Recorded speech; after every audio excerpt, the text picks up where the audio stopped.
pen. He was the auto pen president, because I don't believe a sane president would have ever signed the kind of things that he signed. But now grocery prices, energy prices, airfares, mortgage rates, rent, and car payments are all coming down, and they're coming down fast. We inherited a mess, but we've done a hell of a job in 12 months.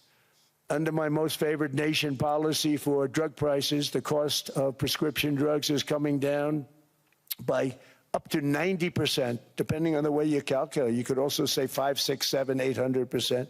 There are two ways of figuring that. But we have a favored nations policy that every president wanted, no president was able to get. I got it, and other nations approved it. And I had to use tariffs in order to get it because they said, no way. In other words, a pill that costs 10% in London costs $130. Think it costs $10 in London, costs $130 in New York or in Los Angeles. And I'd say, boy, that's bad. Friends of mine would say, you know, we go to London, you can buy the stuff for nothing. We go all over the world, we can buy it for nothing. Because basically America was subsidizing every nation in the world because presidents allowed them to get away with it. It became very tough. So when I called up Emmanuel Macron, I watched him yesterday with those beautiful sunglasses. What the hell happened? But I watched him sort of be tough. But he was at $10 for a pill. And I said, Emmanuel, and I have all the big pharmaceutical companies are in total agreement. It wasn't easy, by the way. They're tough, smart. They've been getting away with this scam for a long time. But they gave it up. But they said, you'll never get the countries to approve it. I said, why is that? Because they won't. They always said, we're not paying any more.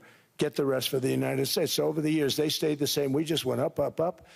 And I mean, we would pay 13, 14, 15 times more than certain countries would. So I said, no, they'll approve it 100%. Sir, you'll never get them to approve it. I said, I guarantee you. But I actually started with Emmanuel, who probably is in the room too. And I like him. I actually like him. Hard to believe, isn't it?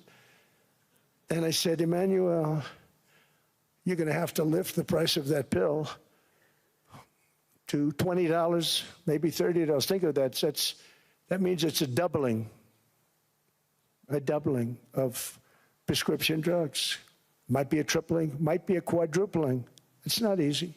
No, no, no, Donald, I will not do that. I said, yes, you will, 100%. He said, no, no, no. You're asking me to double. I said, Emmanuel, you've been taking advantage of the United States for 30 years with prescription drugs. You really should do it, and you will do it. I have no doubt. In fact, I am 100% sure you're going to. No, no, no, I will not do it. Because yes, in all fairness to him, he has to double or triple. Because the world being a bigger place than the United States, it's not that you meet in the middle. You just have to go up some, and we come down a lot. They go up a little, we come down a lot. So we're at $130, they're at 10. So they may have to go to 20 or 30. No more than that. I said, Emmanuel, you're going to be doubling or tripling? No, no, no. I said, here's the story, Emmanuel. The answer is you're going to do it. You're going to do it fast. And if you don't, I'm putting a 25% tariff on everything that you sell into the United States and a 100% tariff on your wines and champagnes. And that's about 10 times more than what I'm requesting. And you're going to do it. I don't want to go public with it, but you may make me do that. No, no, Donald, I will do it. I will do it. It took me, on average, 3 minutes a country, saying the same thing. You will do it. They all said, no, no, no, I will not do it. You're asking me to double the cost of prescription. I said, that's right, because you've been screwing us for 30 years. And they said, we will not do it. I said, that's all right. On Monday morning, we're putting a 25, 30, 50. I gave different numbers for different countries. This is also national security we're talking about. Not fair. We're not going to subsidize the whole world. And every one of those countries have agreed to do it. So one of the biggest things that I've done is the fact that we have now most favored nation. We will pay whatever the lowest price is in the entire world. So our drug prices are going to be coming down by staggering 90%. Again, you could say 1,000%, 2,000%. Depends on the way you want to figure it, but we'll go with the way the fake news likes it better because it sounds, can you imagine a 90% reduction sounds much worse. But drug prices are going to be coming down tremendously in all the nations, and I appreciate them doing it, but they did it. In all fairness, without tariffs, I wouldn't have been able to get it done. After declining $3,000 under Biden, real incomes are up in the United States by $2,000, $3,000, and even $5,000 and more. Home ownership has always been a symbol of health and vigor of American society, but that goal fell out of reach for millions and millions of people in the Biden era because interest rates went up so high. Today, I'm taking action to bring back this bedrock of the American dream. In recent years, Wall Street giants and institutional investment firms, many of you are here, many of you are good friends of mine, many of you are supporters. Sorry to do this to you, I'm so sorry. But you've driven up housing prices by purchasing hundreds of thousands of single-family homes, and it's been a great investment for them. Often as much as 10% of houses on the market. You know, the crazy thing is a person can't get depreciation on a house, but when a corporation buys it, they get depreciation. Okay, that's something we're going to have to think about, too. I don't know if too many people think about that. You buy a corporation, they buy 500 houses. They buy hundreds of thousands. They buy 500 houses. They can take depreciation. A person sweats and works and buys one house, they can't. But homes are built for people, not for corporations, and America will not become a nation of renters. We're not going to do that. That's why I have signed an executive order banning large institutional investors from buying single-family homes. It's just not fair to the public. They're not able to buy a house. And I'm calling on Congress to pass that ban into permanent law, and I think they will. One of the biggest barriers to saving for a down payment has been surging credit card debt. The profit margin for credit card companies now exceeds 50%, one of the biggest. And they charge Americans interest rates of 28%, 30%, 31%, 32%. Whatever happened to usury? So to help our citizens recover from the Biden disaster, all caused by this horrible president, just horrible president, I'm asking Congress to cap credit card interest rates at 10% for 1 year. And this will help millions of Americans save for a home. They have no idea they're paying 28%. They go out there a little late in their payment and they end up losing their house. It's terrible.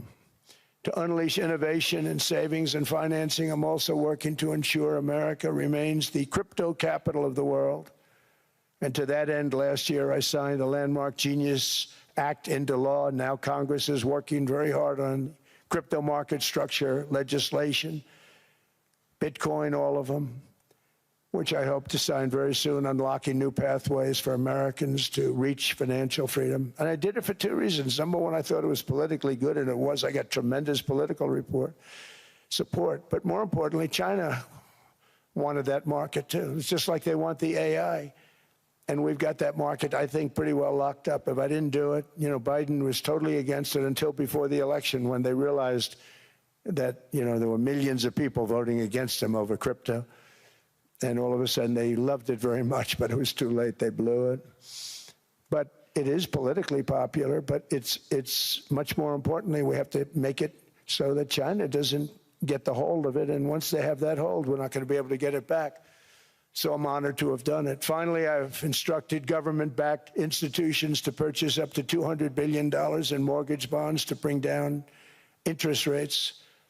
And I'll be announcing a new Fed chairman in the not-too-distant future. I think he'll do a very good job. See, I gave away some of it. He did give that away. So we have something, got something, but somebody that's very respected. They're all respected. They're all great. Everyone that I interviewed is great. Everyone could do, I think, a fantastic job. Problem is they change once they get the job. They do. You know, they're saying everything I want to hear, and then they get the job. They're locked in for 6 years. They get the job, and all of a sudden, let's raise rates a little bit. I call them, sir, we'd rather not talk about this. It's amazing how people change once they have the job. It's too bad. Sort of disloyalty, but they got to do what they think is right. We have a terrible chairman right now. Jerome, too late Powell. He's always too late. And he's very late with interest rates, except before the election. He was just fine for the other side. So we're going to have somebody that's great, and we hope he does the right job. Last week, the average 30-year mortgage rate dropped below 6% for the first time in many years. Another major factor in driving up housing costs was the mass invasion of our borders. And I have to say one thing about housing, because nobody ever says this. I am very protective of people that already own a house, of which we have millions and millions and millions. And because we have had such a good run, the house values have gone up tremendously. And these people have become wealthy. They weren't wealthy. They become wealthy because of their house. And every time you make it more and more and more affordable for somebody to buy a house cheaply, you're actually hurting the value of those houses, obviously, because the one thing works in tandem with the other. And I don't want to do anything that's going to hurt the value of people that own a house who, for the first time in their lives, are walking around the streets of whatever city they're in, very proud that their house is worth $500,000, $600,000, $700,000. Now, if I want to really crush the housing market, I could do that so fast that people could buy houses, but you would destroy a lot of people that already have houses. In some cases, they've mortgaged their house, and the mortgage would be very low, and all of a sudden the mortgage without any changes becomes very high, and they end up losing the house. I'm not going to hurt, and I speak with Scott, who's doing a fantastic job, and Howard, who's doing a fantastic job, and all of my people. And I always say, look, you know, I can crush the hell out of the market. We can drop interest rates to a level, and that's one thing we do want to do. That's natural. That's good for everybody. You know, the dropping of the interest rates, we should be paying a much lower interest rate than we are. We should be paying the lowest interest rate of any country in the world, because without the United States, you don't have a country. I mean, I had a case with Switzerland. We happened to be in Switzerland. Maybe I'll give you a quick story. But they were paying nothing. They make beautiful watches, great watches, Rolex, all of them. They were paying nothing to the United States when they sent their product in. And we had a $41 billion deficit. $41 billion with this beautiful place. Flew over it, isn't it nice? So I said, let's put a 30% tariff on them so that we get back some of it, not all of it at all. We'd still have a deficit, big deficit. We had 41 million. That's a big deficit. And I said, let's put a tariff on. Different tariffs, different places. You're all party to them. In some cases, victims to them. But in the end, it's a fair thing. And most of you realize that. But we put a 30% tariff on Switzerland, and all hell broke loose.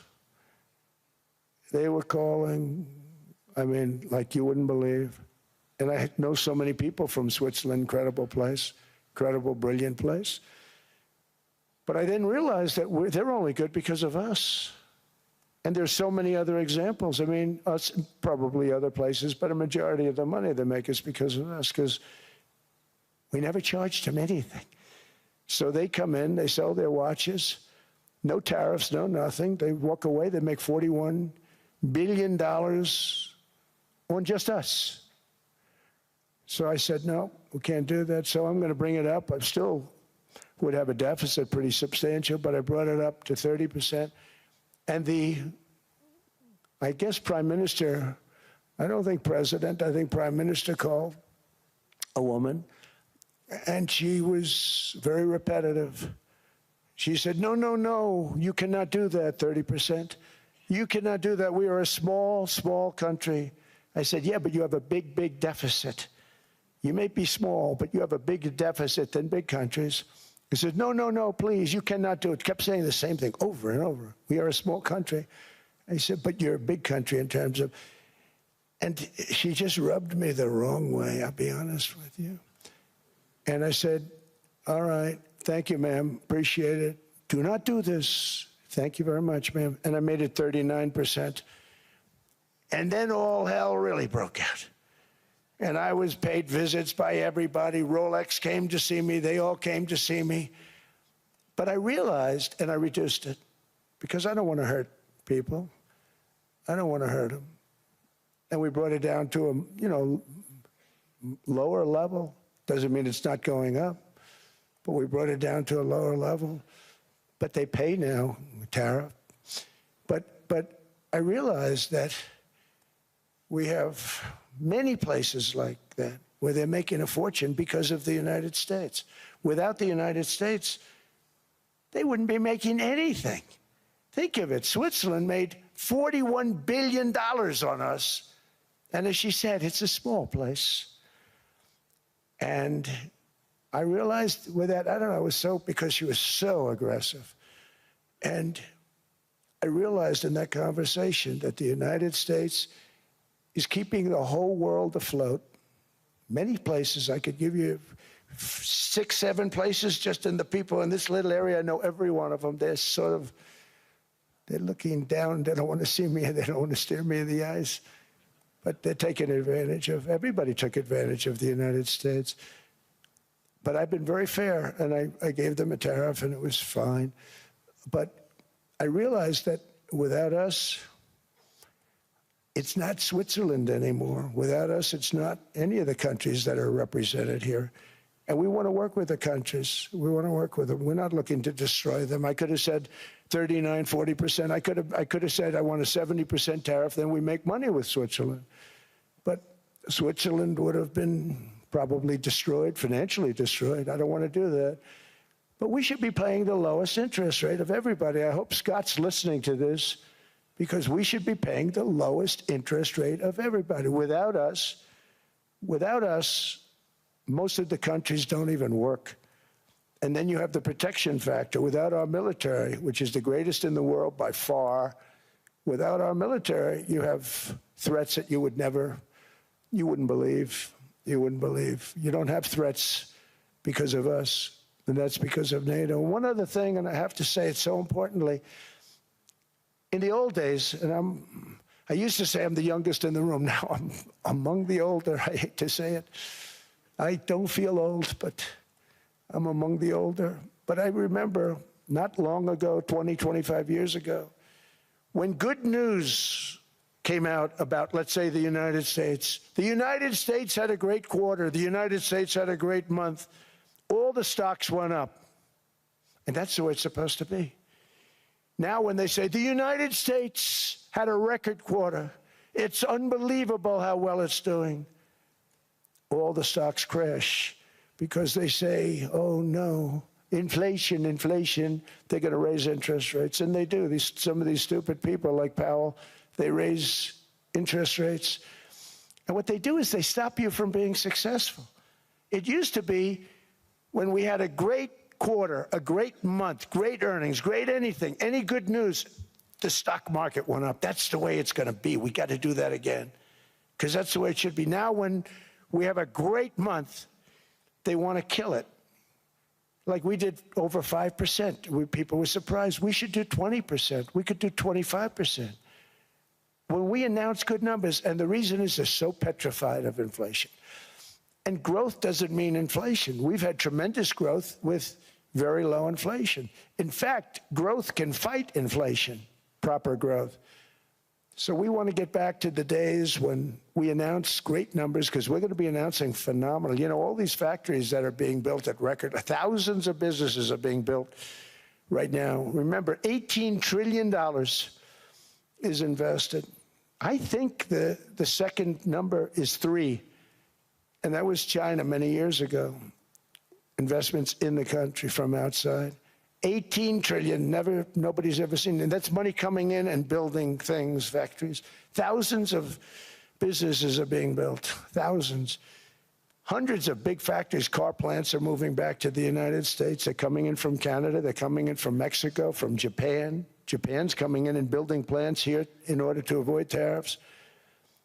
They're coming in from China. They're coming in from all over the world.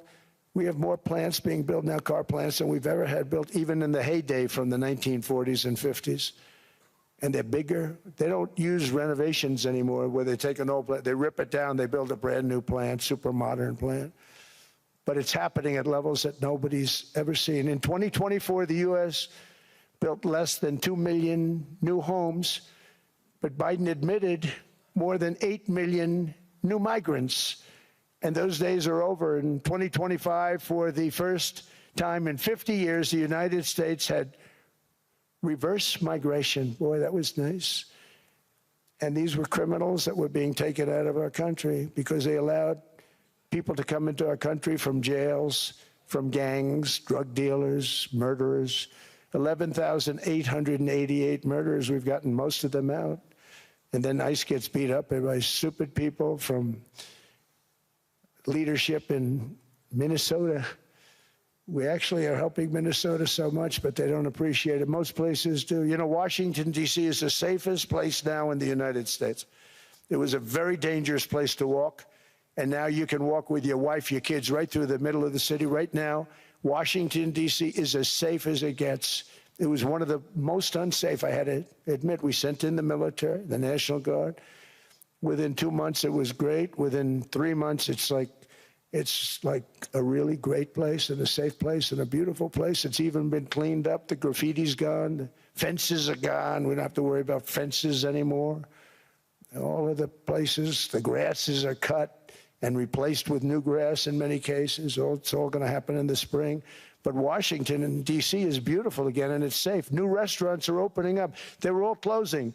Now you can't get into a restaurant. Restaurants in Washington, D.C. are all opening. Memphis also, Memphis, Tennessee, New Orleans, Louisiana. We're there for 3 weeks. We've cut the crime down by 64%. Within another month, we'll have virtually no crime there. We can do that all over. We're going to help the people in California. We want to have no crime. I know Gavin was here. I used to get along so great with Gavin when I was president. Gavin's a good guy. And we're going to, if he needed it, I would do it in a heartbeat. I'd love to see. We did help them a lot in Los Angeles, a lot with the early in my term when they had some problems. But we would love to do it. I will say this, if I were a Democrat governor or whatever, I would call up Trump. I'd say, come on in, make us look good, because we're cutting crime down to nothing. And we're taking people out, career criminals who are only going to do bad things, and we're bringing them back to their countries. But where we've done it, it's been amazing. And we have a capacity to do it at much greater levels. We're cutting illegal aliens off welfare and other government benefits, and I have directed that starting immediately, there will be no more payments to sanctuary cities, because they are really just sanctuaries for criminals. They're really protecting criminals, and those are the ones we have to get out of the country. Murderers, drug dealers, the mentally insane. They emptied their mental institutions into the United States. And despite that, we have the lowest crime numbers that we've ever had in the history of the country. Just came out. But equally importantly, we're cracking down on more than $19 billion in fraud that was stolen by Somalian bandits. Can you believe that Somalian? They turned out to be higher IQ than we thought. I always say these are low IQ people. How did they go into Minnesota and steal all that money? And we have, you know, they're pirates. They're good pirates, right? But we shoot them out of the water just like we shoot the drug boats out. They're not pirating too many boats lately, do you notice? When they go out into those boats, they want to take over a $1.5 billion tanker loaded up with oil, and they say, we're going to blow up your boat. They have powerful weapons. You hit the side of the boat, you blow the whole thing up. The insurance companies are petrified, so they say, just give them the boat. We'll give them money instead. And I don't do that. We blow them right the hell out of the water. We see them going out, we blow them out of the water. We don't have any pirates so much anymore. If we do, they won't be there long. We've cut down with the hitting of the boats that are loaded up with drugs, including submarines. Can you believe they actually buy small, they call mini subs, very fast. They're meant for drugs. We've knocked out 2 of them. The Democrats say they were fishing. You ruined somebody's fishing weekend, I would say. A submarine is not a fishing boat. You don't fish. But we've knocked down drugs by water, the oceans, the sea, by 97.2%. Think of that. And I actually say, who the hell are the 3%? Because I would not want to be piloting one of those boats. We knocked them down, and now we're going to start on land. We're going to knock it all out. The land is the easy part. What we did on sea is incredible, and that's our great military. The situation in Minnesota reminds us that the West cannot mass import foreign cultures, which have failed to ever build a successful society of their own. I mean, we're taking people from Somalia, and Somalia is a failed, it's not a nation. Got no government, got no police, got no military, got no nothing. And then we have this fake congressperson who they just reported is worth $30 million. You believe this? Ilhan Omar, talking about the Constitution provides me. She comes from a country that's not a country, and she's telling us how to run America. Not going to get away with it much longer, let me tell you. The explosion of prosperity and conclusion and progress that built the West did not come from our tax codes. It ultimately came from our very special culture. This is the precious inheritance that America and Europe have in common. We share it. We share it, but we have to keep it strong. We have to become stronger, more successful, and more prosperous than ever. We have to defend that culture and rediscover the spirit that lifted the West from the depths of the Dark Ages to the pinnacle of human achievement. We live in an incredible, changing period. It's an unbelievable time, but we have to take advantage of the time that we're in. In our hands are technologies that our ancestors could scarcely have. I mean, they couldn't have even dreamt some of the things that we see today. And so rapidly they're produced. I mean, AI, 2 years ago, nobody ever heard of the term, and now everybody's talking about it. And it can have some very good purpose. It could also have some dangerous purpose, and for that we have to watch out. But some tremendous things are happening because of it. And we're leading by so much. We're doing so well. But opportunities that are bigger and grander than ever before in human history are right before us. It is the pioneers in this room. Many of you in this room are true pioneers. You're two truly brilliant, brilliant people. Just your ability to get a ticket is brilliant because you have about 50 people for every seat. I don't know what, that's Larry. Everything Larry touches turns to gold. He made this very successful. But you're in this room, and some of you are the greatest leaders anywhere in the world. You're the greatest brains anywhere in the world. And the future is unlimited, and to a large part because of you, and we have to protect you, and we have to cherish you. I always say we have to cherish our brilliant people because there aren't many of them. So together with confidence, boldness, and persistence, let us lift up our people, grow our economies, defend our shared destiny, and build a future for our citizens that is more ambitious, more exciting, more inspiring, and greater than the world has ever seen. We're in a position to do things that nobody else has ever even thought of before.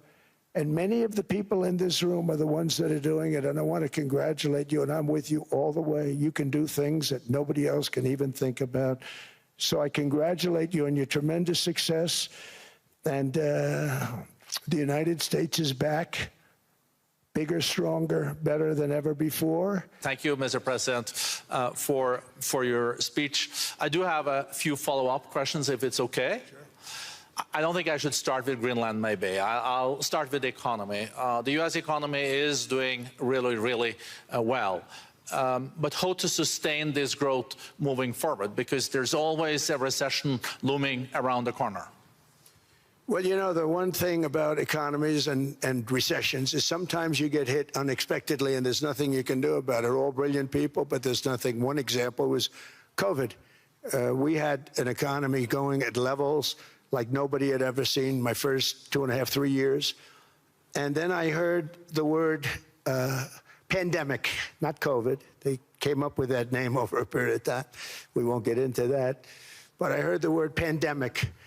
And I had a poll come out that was so strong just prior to that, and I was with the two best pollsters, McLaughlin and Fabrizio, and they said, sir, George Washington and Abraham Lincoln, if they came back and ran as president and vice president, they couldn't beat you. And then what happened is the following day, I was told to stay tuned because there's something really bad happening in China. There are bodies laying all over Wuhan, right around that certain building that we talk about. I always said it came from Wuhan. It did come from Wuhan. And they were body bags. We saw it by satellite. And they said, there are strange things happening in China. And so it began. And we ended up with the COVID, and the whole world suffered. We did a phenomenal job. I don't think we got the credit we deserved. We did something that Operation Warp Speed, which some people say was one of the greatest military feats ever. We did a great job. Used our military, used a lot of people. But sometimes you get hit with things, nothing you can do. You get hit with things like that unexpectedly. And we got through it. And when I left, the stock market was higher than it was previous to the COVID coming up. And that was, I called it a great achievement. But things happen. Bad things happen. The things that we can stop are wars if we're smart. That we can stop. Those are a matter of being intelligent and having intelligent people on the other side, because wars are the worst of all. Wars are worse than anything. But we can stop wars because that's sort of up to us. But things like dust flying in the air, wherever COVID comes from or whatever comes, sometimes you have to be a little bit lucky. But we are poised to have an economy like no other, not only in this country, but anywhere. And you know, when you hear the kind of numbers that I can tell you that Scott Bessent was with me the other day, and he's looking at numbers. He said, I can't. And that's all he's done his whole life, pretty much your whole life. Scott, you weren't going to be a football player, I don't think. Scott was not that great at football, but he was always good at numbers, right? And he was looking at numbers. He said, I'd never seen anything like this. We're poised to do things that no other country has ever done.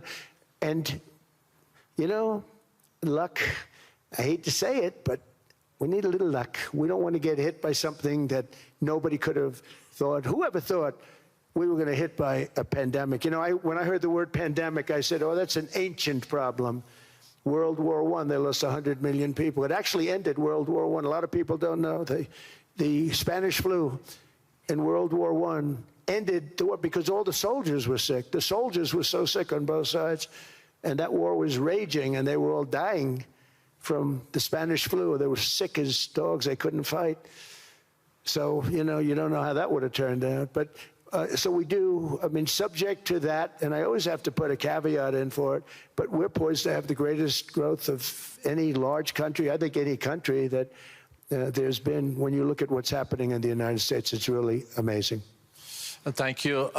One thing that maybe keeps you up at night, I know you don't sleep that much anyway, Mr. President, is the debt. The U.S. debt is high, is now the biggest expenditure on your budget. How to get out of that impasse? Well, the big thing is growth. I mean, growth is the way. If we grow like this, we go from having a $37 trillion. We go from having high debt to low debt. But we also are cutting expenses, you know, the old-fashioned way. We have extraordinary growth. I think we're going to be growing our way out. I think we're going to be paying off debt. We're taking in tremendous money from tariffs fairly. And again, I'm using them judiciously. You know, Switzerland's a case study. I could have gotten much more. I could have asked for much more. But we're using them judiciously. But I think growth, most importantly, and then cutting costs. Now, if you take a look at Minnesota, $19 billion in fraud and other things. People going to airports, they came into the country, they don't have 10 cents, and they're leaving with hundreds of thousands of cash in their bags. When we get to that, and our DOJ, Pam, and Todd, and all the people that work over there, and all of the people that work in here, I can tell you, Scott Bessent is working on that. It's a priority, right? You have your whole team. We're in there looking for where this money is coming from, how much it is. it could be more than $19 billion. Can you believe that? That's just one state. If we were able to cut out 50% of the fraud, 50%, and we should be able to do better than that, we would have a balanced budget without having to talk about even growth. So we have a lot of options, but we're working very hard on that. That's a big deal. It's not just the protests, the fake protests done by agitators and, you know, professional insurrectionists. That's what they are. They're professional troublemakers. But we are looking very strong at the money, too, in Minnesota and other places. I think, Mr. President, also the $500 billion invested in artificial intelligence and the frontier technologies last year also were driving growth exponentially in the U.S. Well, AI has been a big factor. AI is massive. I mean, Mark Zuckerberg showed me a plant where he put it over a map of Manhattan, and it was basically the size of Manhattan. This is not, I said, you got to be kidding. It's a plant that was miles long, miles wide, very high. I don't think it was high like the Empire State Building, but it was high. And it literally covered most of the island of Manhattan. That's called a big plant. And, you know, when I heard they're going to spend $50 billion building, and I said, what, you know, if you spend $50 million, you can build a nice little shopping center. If you spend $500 million, you can build a good shopping center. But how do you spend $50 billion? When I looked at this thing, I said, you think you'll be able to do it for that? It's amazing when, you know, some of the plants that I see, and I see them all, and again, so big is we're letting them build their own electric generation. This way we have no problem, and otherwise they'd be complaining. There'd be nobody able to, you know, we have an old grid system. And not only that, they're going to sell at a very cheap price the excess electricity that they create back into our grid. So that'll solve some problems for certain states that don't have enough electricity. We also know that on the AI, there is fierce competition between the U.S. as the largest economy in the world, 27% of the global GDP and 5% of the global population, not doing that badly, and China. And we know that that competition is very tough on AI. I know you're heading to a state visit to China in April. How do you see the U.S.-China relationship moving forward? Are you able to combine this tough competition with also collaboration? So I've always had a very good relationship with President Xi and with President Putin. Talk about, you know, the larger powers. But I've always had a very good relationship with President Xi of China. He's an incredible man. What he's done is amazing. He's highly respected by everybody. And I do now. I mean, now I have good. It was very severely interrupted by COVID. I used to call it the China virus, but he said, do you think you could use a different name? And I decided to do that because why should we have a problem over that? But I would do that, and they were. You're a true diplomat, huh? I became a diplomat for the first time. Well, you know who taught me that? Marco Rubio. Marco Rubio. He said, let me teach you about diplomacy.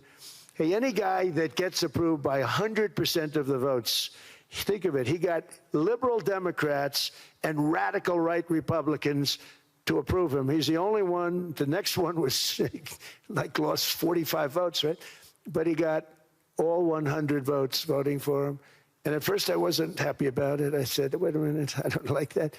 And now it turns out that the Democrats probably wish they didn't do that. And Marco has been fantastic. Marco, stand up, please. You have done a great job as Secretary of State. He's going to go down as the best Secretary of State. And Scott, and we have Susie, who's the first female Chief of Staff, and she's the best Chief of Staff, too. And I see Howard Lutnick, who I know spoke. And Howard's fantastic. Some of the deals we're doing are great. And I want to pay particular attention because we have Chris. And Chris, you got up and spoke, I think. He's the #1 oil man in the world because I was going to put Doug Burgum, who's fantastic. I don't know if Doug's here. Is Doug here? Doug Burgum is fantastic. He said, sir, there's one man better than me. And he introduced me to Chris. And he turns out to be. So we're drilling more oil and gas now than we ever have by almost double. Is that right, Chris? And on top of it, We got a lot coming out of Venezuela. So anyway, so we're doing great. The country is just doing great. We have great people. Thank you. And I see other people. We have Steve Witkoff. We have Jared. I got so many people. I'm in trouble because when I go back, they're going to be people with long faces. Sir, you didn't introduce me. I got so many people. And we have a lot of the greatest people anywhere in the world. I know them all. So I won't continue because we'd be here all day. Thank you, Mr. President. We also know that you're a deal maker, and then maybe coming back to Greenland and Ukraine. What kind of deal in the end do you see between the U.S. And Denmark? Because, you know, I guess you see it now as a negotiation going on, or? Well, it's costing Denmark hundreds of millions a year to run it. And Denmark's a small country and wonderful people. But, you know, it's very expensive. It's a very big piece of ice. And it's very important. I mean, I don't want to repeat the speech, but it's very important that we use that for national and international security. That can create a power that will make it impossible for the bad guys to do anything against the perceived good ones. And it's a great block for Europe, just like, you know, Denmark was supposed to spend hundreds of millions of dollars. They didn't spend the money. They didn't spend anything, almost. And we'll see what happens. I just say this. NATO has treated the United States of America very unfairly. We never asked for anything. We never got anything. We actually took care of the needs of NATO for years and years, which I felt was always unfair. So I got NATO to pay because they're rich countries. But I think it's time that NATO step up. We're helping them with Ukraine. Without us, I think Putin would have gone all the way. I think we have it. I think there could have been a World War III, if you want to know the truth. If Kamala was elected, or Joe, any one of those, you know, those thinkers, I think you could have ended up in World War III. And I will say Steve Witkoff has been dealing incredibly with.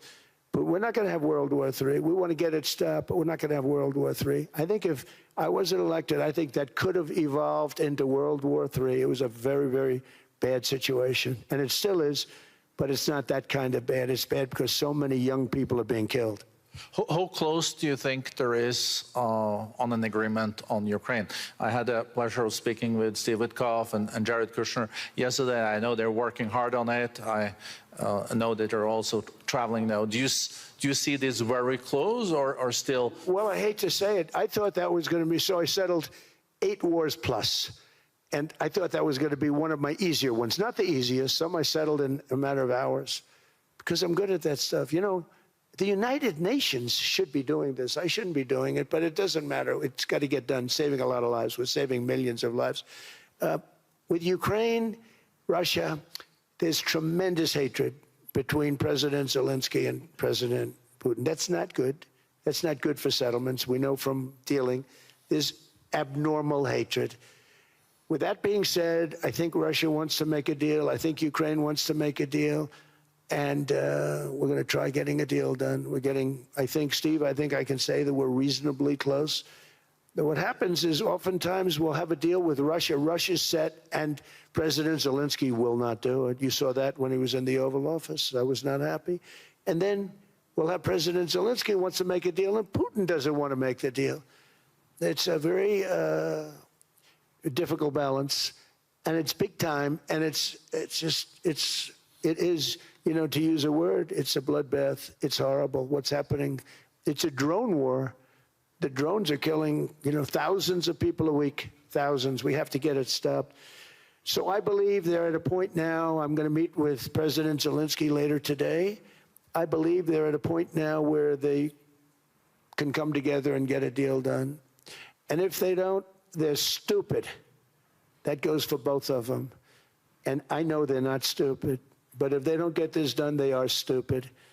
So I don't want to insult anyone, but you got to get this deal done. Too many people are dying. It's not worth it. President Sisi is sitting on the first row here. He spoke earlier today and also complimented you on the Gaza deal. I think there will be a signing tomorrow. Of course, there are different views on this, but how important do you think this signing is on the board of peace? And do you think this is going to sustain? Do you think we now will see Gaza reconstructed and the billions of US dollars invested? I do. I mean, I think we have peace in the Middle East. There are some little situations like Hamas, and Hamas has agreed to give up their weapons. Now, you know, they were born with a weapon in their hand, so it's not easy to do. When they were born with a rifle in their hand.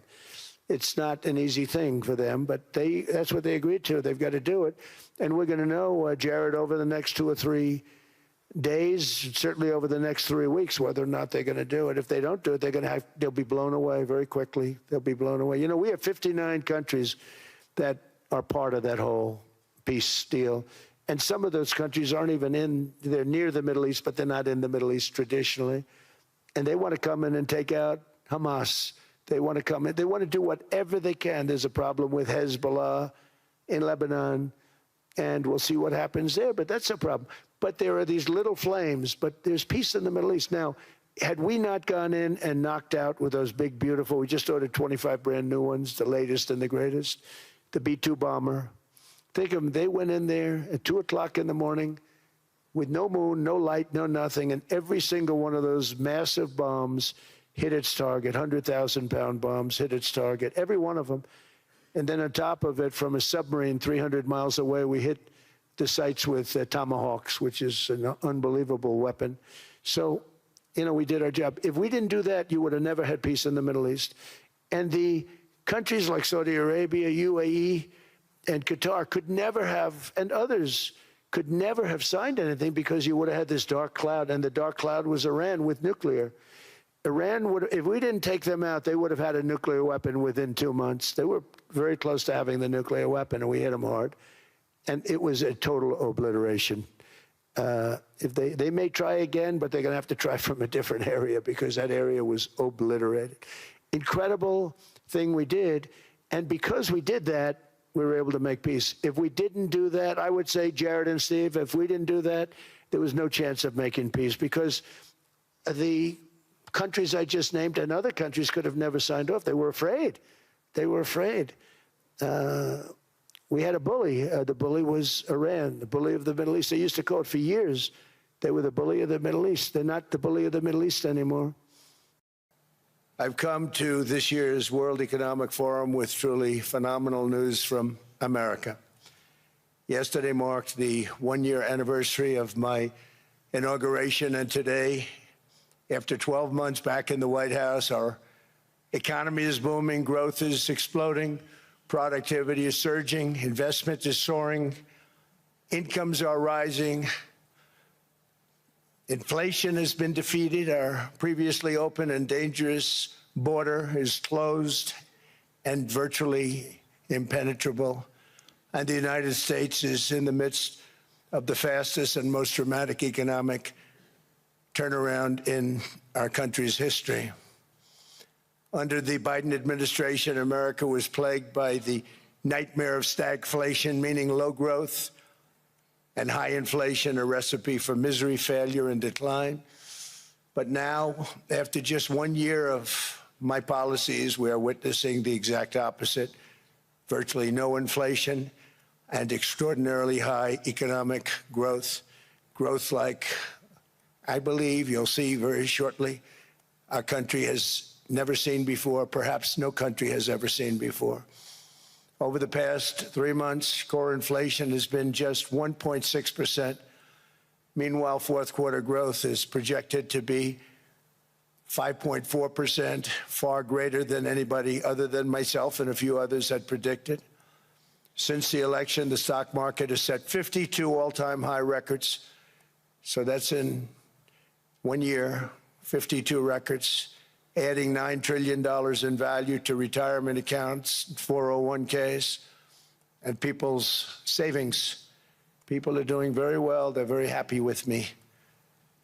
Since my inauguration, we've lifted more than 1.2 million people off of food stamps, and after 4 years in which Biden secured less than $1 trillion of new investment in our country. Think of that, $1 trillion, substantially less than that.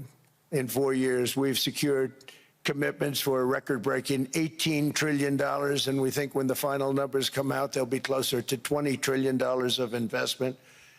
That's never been done by any country at any time, not even close.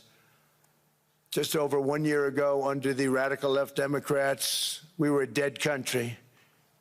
Now we are the hottest country anywhere in the world. In fact, the United States economy is on pace to grow at double the rate that was projected by the IMF just last April. And with my growth and tariff policies, it should be much higher. I really believe we can be much higher than that. And this is all great news, and it's great for all nations. The USA is the economic engine on the planet, and when America booms, the entire world booms. It's been the history. When it goes bad, it goes bad. You all follow us down, and you follow us up, and we're at a point that I don't believe we've ever been. I never thought we could do it this quickly. My biggest surprise is I thought it would take more than a year, maybe like a year and 1 month. But it's happened very quickly. This afternoon, I want to discuss how we have achieved this economic miracle, how we intend to raise living standards for our citizens to levels never seen before, and perhaps how you too and the places where you come from can do much better by following what we're doing, because certain places in Europe are not even recognizable, frankly, anymore. They're not recognizable. And we can argue about it, but there's no argument. Friends come back from different places. I don't want to insult anybody, and say, I don't recognize it. And that's not in a positive way. That's in a very negative way. And I love Europe, and I want to see Europe go good, but it's not heading in the right direction. In recent decades, it became conventional wisdom in Washington and European capitals that the only way to grow a modern Western economy was through ever-increasing government spending, unchecked mass migration, and endless foreign imports. The consensus was that so-called dirty jobs and heavy industry should be sent elsewhere, that affordable energy should be replaced by the Green New Scam, and that countries could be propped up by importing new and entirely different populations from faraway lands. This was the path that Sleepy Joe Biden administration and many other Western governments very foolishly followed, turning their backs on everything that makes nations rich and powerful and strong. And there's so much potential in so many nations. The result was record budget and trade deficits and a growing sovereign deficit driven by the largest wave of mass migration in human history. We've never seen anything like it. Quite frankly, many parts of our world are being destroyed before our very eyes, and the leaders don't even understand what's happening. And the ones that do understand aren't doing anything about it.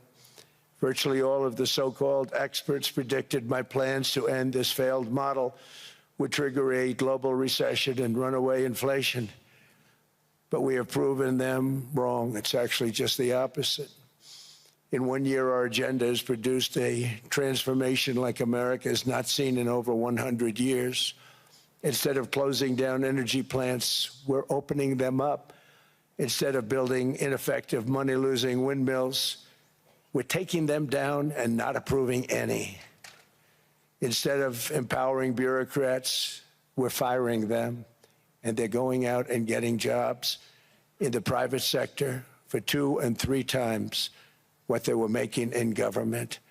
So they started off hating me when we fired them, and now they love me. Instead of raising taxes on domestic producers, we're lowering them and raising tariffs on foreign nations to pay for the damage that they've caused.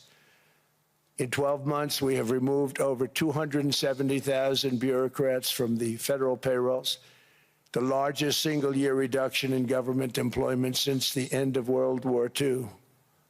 Nobody thought that was coming, but we had no choice. To make a country great, You can't have all federal jobs.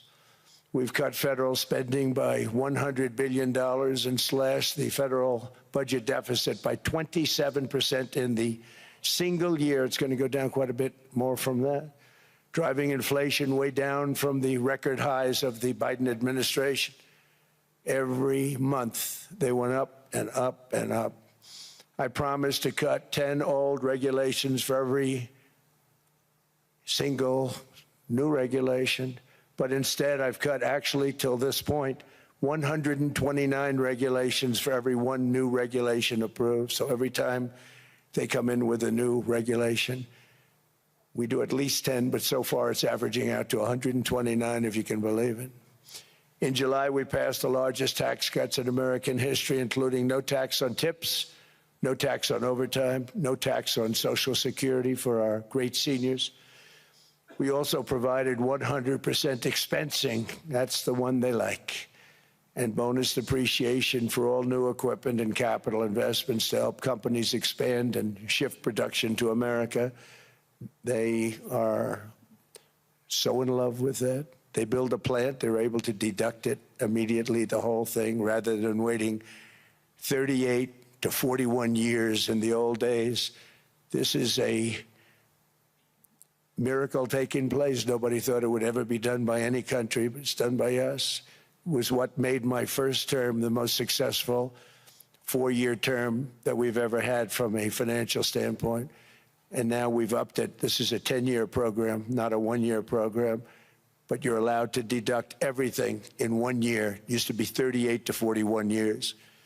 With tariffs, we've radically reduced our ballooning trade deficit, which was the largest in world history. We were losing more than $1 trillion every single year, and it was just wasted. It was going to waste. But in 1 year, I slashed our monthly trade deficit by a staggering 77%, and all of this with no inflation, something everyone said could not be done. There were a couple of brilliant people that actually thought I was doing the right thing. I thought I was doing the right thing. Now they all think I'm doing the right thing because they can't believe the numbers. American exports are now up by more than $150 billion. Domestic steel production is up by 300,000 tons a month, and it's doubling over the next 4 months. It's doubling and tripling, and we have steel plants being built all over the country. Nobody thought they'd see that. Factory construction is up by 41%.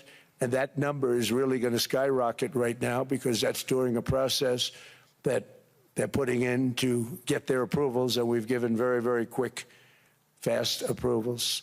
In the process, we've made historic trade deals with partners covering 40% of all U.S. trade. Some of the greatest companies and countries in the world. We have countries as our partner, too. The European nations, Japan, South Korea. They're our partners. They've gone into massive deals with us, especially on oil and gas.